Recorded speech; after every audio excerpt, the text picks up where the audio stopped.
So to create the card base itself, you want a sheet of card which is 10 inch by 6 inch, and you're going to score it along the long side at 4 and at 6.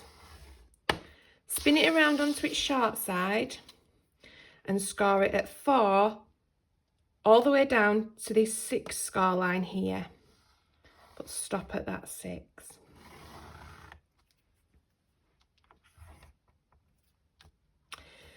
Spin it around and make sure that you've got that score line that you've just done at this side, so at the left hand side of your scoreboard, and you want to score it again at 4 down to that 6 score line there. Spin it 90 degrees so that you've got the big 4-inch square at the bottom here, and score it at 2 just to this score line. And then spin it around again so you've got that 4-inch square here, and you're going to score it at 2 just up to that score line. So you might want to take a screenshot of this. These are your score lines that you've got at the moment. We're going to cut the solid ones, but the dashes are just your scores. So I'm going to cut these score lines. So I'm cutting here to here and here to here. I'll lay that at the side of me actually, and then you can see what I'm doing.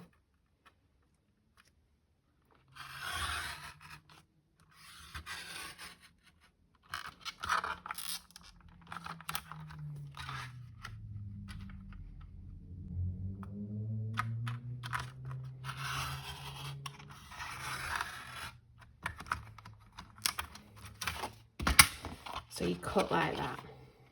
Now this bit is a little bit fiddly. So this first one here you want to fold as a mountain. Next one as a valley.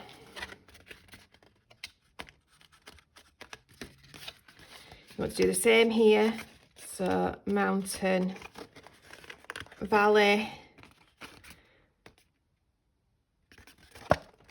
and then mountain, valley.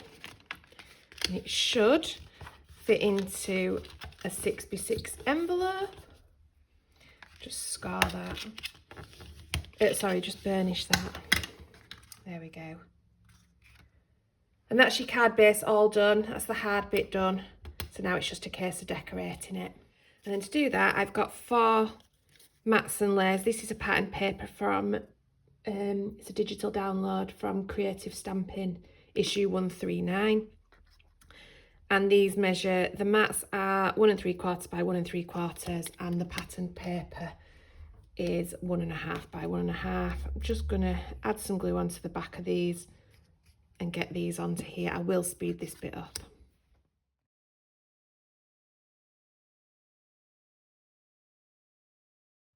And then for these big squares here, my mat measures 3 3/4 by 3 3/4, and the white is 3 1/2 by 3 1/2. I've used the stamp set, which again is from Creative Stamping issue 139. It's a made to surprise one. It's called Oh What Fun.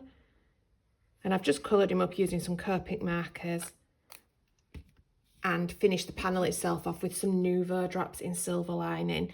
I did that last night while I was sat watching telly, so they're lovely and dry, so I don't have to worry about squishing them now.